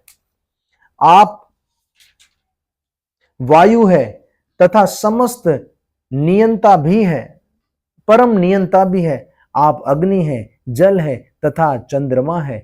आप आदि जीव ब्रह्मा है और आप प्रपितामह है। अतः आपको हजार बार नमस्कार है, आपको पुनः पुनः नमस्कार है, आपको आगे पीछे तथा चारों ओर से नमस्कार है। हे असीम शक्ति, आप अनंत प्रकार पराक्रम के स्वामी हैं, आप सर्वव्यापी हैं, अतः आप सब कुछ है। आपको अपना मित्र मानते हुए मैंने हठ पूर्वक आपको हे कृष्णा, हे यादव, हे सखा जैसे संबोधनों से पुकारा है, क्योंकि मैं आपकी महिमा को नहीं जानता था। मैंने मूर्खतावश या प्रेमवश जो कुछ भी किया, कृपया उसे क्षमा कर दीजिए। मैंने कई बार आराम करते समय, एक साथ लेटे हुए या साथ साथ खाते हुए, बैठे हुए, कभी अकेले में तो कभी मित्रों के साथ आपका अनादर किया है। हे अच्युत, मेरे इन समस्त अपराधों को क्षमा कर दीजिए। आप इस चर तथा अचर संपूर्ण दृश्य जगत के जनक है। आप परम पूज्य महान आध्यात्मिक गुरु है। ना तो कोई आपके तुल्य है, ना ही कोई आपके समान हो सकता है। हे अतुल्य शक्ति वाले प्रभु, भला तीनों लोकों में आपसे बढ़कर कोई कैसे हो सकता है। आप प्रत्येक जीव द्वारा पूजनीय भगवान हैं, अतः मैं गिरकर सादर प्रणाम करता हूं और आपकी कृपा की याचना करता हूं।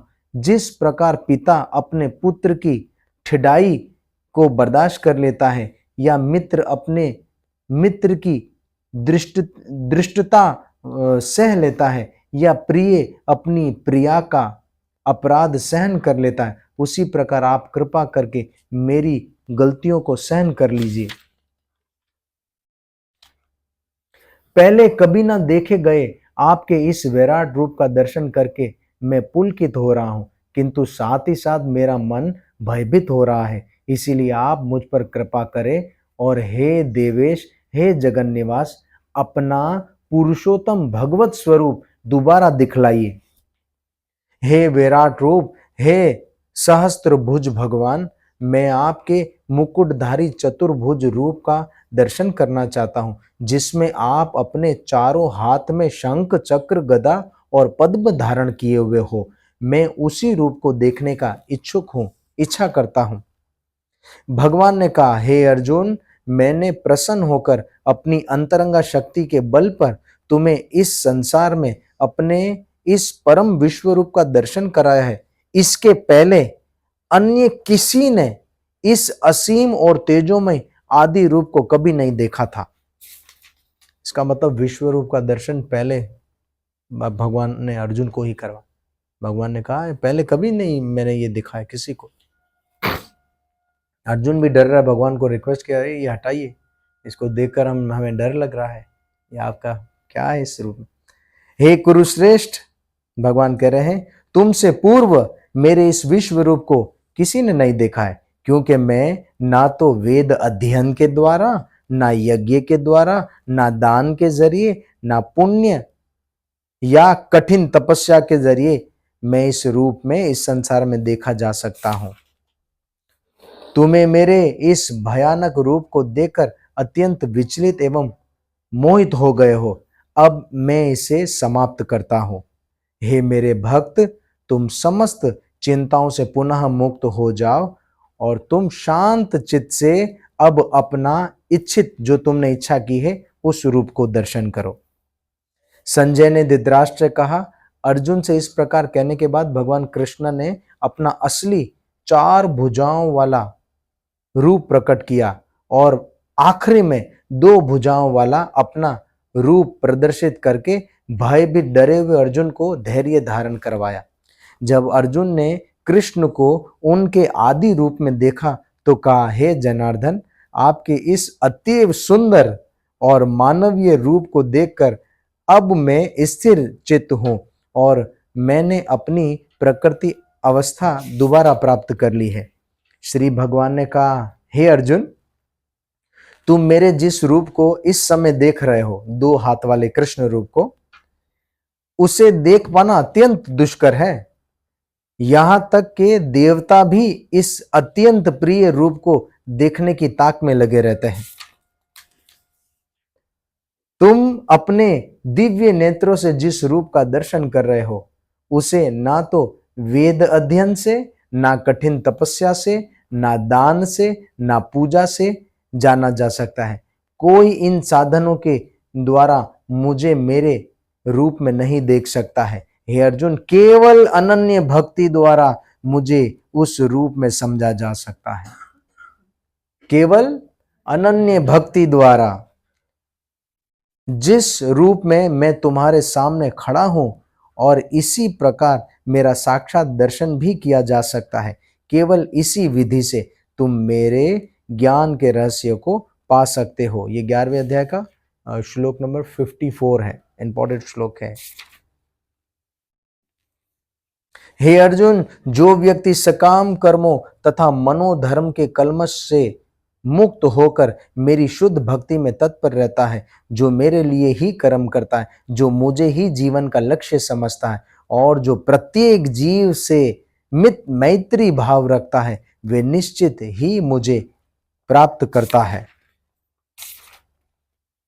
इस प्रकार श्रीमद् भगवद गीता के 11वें अध्याय विराट रूप नामक भक्ति वेदांत तात्पर्य पूर्ण हुआ। हरे कृष्णा कृष्णा कृष्णा हरे हरे, हरे राम राम राम हरे। 12वां अध्याय भक्ति योग।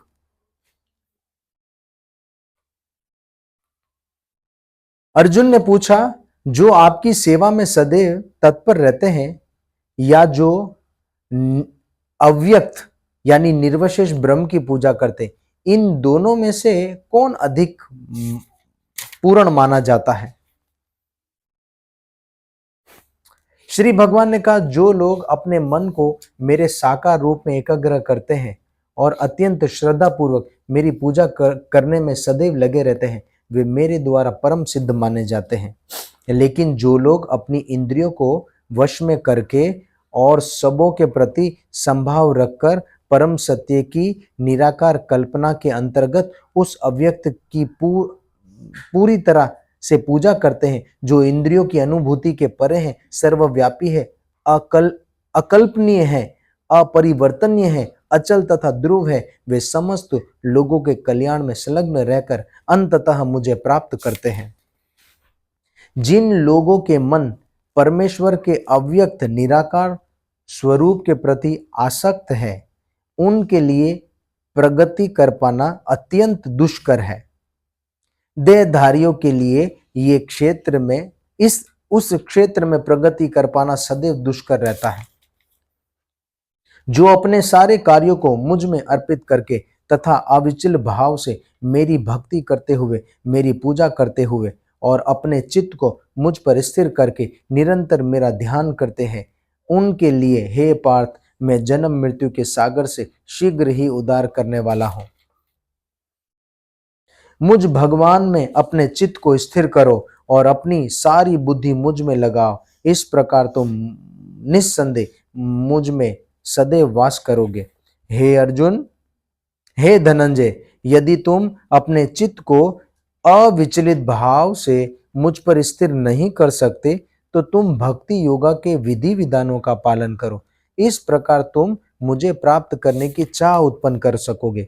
यदि तुम भक्ति योगा के विधि विधानों का पालन भी, अभ्यास भी नहीं कर सकते हो तो तुम मेरे लिए कर्म करने का प्रयत्न करो, क्योंकि मेरे लिए कर्म करने से तुम पूर्ण अवस्था को प्राप्त करोगे।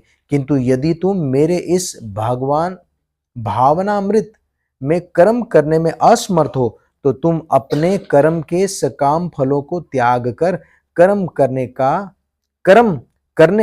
का तथा आत्मा स्थिर होने का प्रयत्न करो।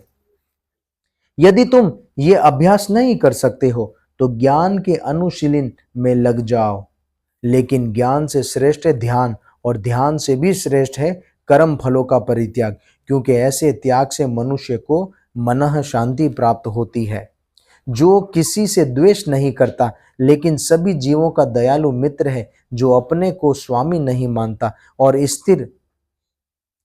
और मिथ्या अहंकार से मुक्त है, जो सुख और दुख में एक समान रहता है, जो सहनशील है, जो सदैव आत्मा तुष्ट रहता है, आत्मा संयमी है तथा जो निश्चय के साथ मुझ में मन और बुद्धि को स्थिर करके भक्ति में लगा रहता है, ऐसा भक्त मुझे अत्यंत प्रिय है। जिससे किसी को कष्ट नहीं पहुंचता और जो अन्य किसी के द्वारा विचलित नहीं किया जाता, जो सुख दुख में, भय और चिंता में संभव रहता है, वे मुझे अत्यंत प्रिय है। मेरा ऐसा भक्त जो